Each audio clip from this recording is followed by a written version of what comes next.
എറണാകുളം പെരുമ്പാവൂർ മഞ്ഞപ്പെട്ടിയിൽ 18 വയസ്സുകാരി പുഴയിൽ ചാടിയെന്ന് സംശയം. മഞ്ഞപ്പെട്ടി പ്ലാവിടപ്പറമ്പിൽ മണിയുടെ മകൾ സുമയ്ക്ക് വേണ്ടി പെരിയാറിൽ തിരച്ചിൽ. മാറമ്പള്ളി പാലത്തിൽ നിന്ന് പെൺകുട്ടി പുഴയിലേക്ക് ചാടിയെന്നാണ് സംശയം.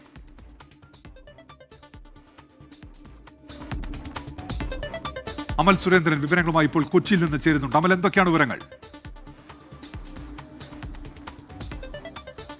ഉന്മേഷ്, ഇന്നലെ മുതലാണ് ഈ പെൺകുട്ടിയെ കാണാതായത്. ഇന്ന് രാവിലെ മാറമ്പള്ളി പാലത്തിന് മുകളിൽ നിന്ന് പെരിയാറിലേക്ക് ഈ പെൺകുട്ടി എടുത്തു ചാടിയതായി കണ്ടു എന്ന് നാട്ടുകാരിൽ ഒരാൾ പറഞ്ഞത് പ്രകാരമാണ് പോലീസിന്റെയും ഫയർഫോഴ്സിന്റെയും നേതൃത്വത്തിൽ ഇപ്പോൾ തിരച്ചിൽ നടക്കുന്നത്. നമുക്കറിയാം, ഡാമുകളുടെ എല്ലാം ഷട്ടറുകൾ തുറന്ന നിലയിലായിരുന്നു. അപ്പോൾ പെരിയാറിലെ ജലനിരപ്പും ഒഴുക്കും കൂടിയ ഒരു സാഹചര്യം ഉണ്ടായിരുന്നു. അതുകൊണ്ട് തന്നെ ഈ പെൺകുട്ടിക്ക് വേണ്ടിയിട്ടുള്ള തിരച്ചിൽ ഇപ്പോഴും തുടരുകയാണ്. എങ്കിലും പ്രതിസന്ധികൾ ഏറെ ഉണ്ട് എന്നാണ് നമുക്ക് അറിയാൻ സാധിക്കുന്നത്.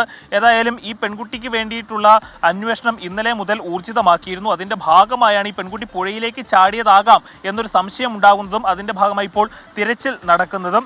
ഏതായാലും കൂടുതൽ വിശദമായ വിവരങ്ങൾ, അല്ലെങ്കിൽ എന്തിനു വേണ്ടിയാണ് ഈ പെൺകുട്ടി ഇന്നലെ വീട് വിട്ടു പോയത്, എന്തെങ്കിലും പ്രശ്നമുണ്ടായിട്ടാണോ അല്ലെങ്കിൽ മറ്റെന്തെങ്കിലും കാരണമാണോ എന്നതിനെക്കുറിച്ചുള്ള കൂടുതൽ വിശദമായ വിവരങ്ങളൊന്നും ഇപ്പോൾ പുറത്തുവിടുവാൻ സാധിക്കുന്നതല്ല. അന്വേഷണം നടന്നുകൊണ്ടിരിക്കുകയാണ്. ഏതായാലും ഇപ്പോൾ പുഴയിൽ ഈ പെൺകുട്ടി വീണു എന്നൊരു അനുമാനത്തിലാണ് അന്വേഷണം നടക്കുന്നത്. ഉന്മേഷ്, സുരേന്ദ്രനാണ് കൊച്ചിയിൽ നിന്ന് വാർത്തയുടെ വിശദാംശങ്ങൾ നൽകിയത്.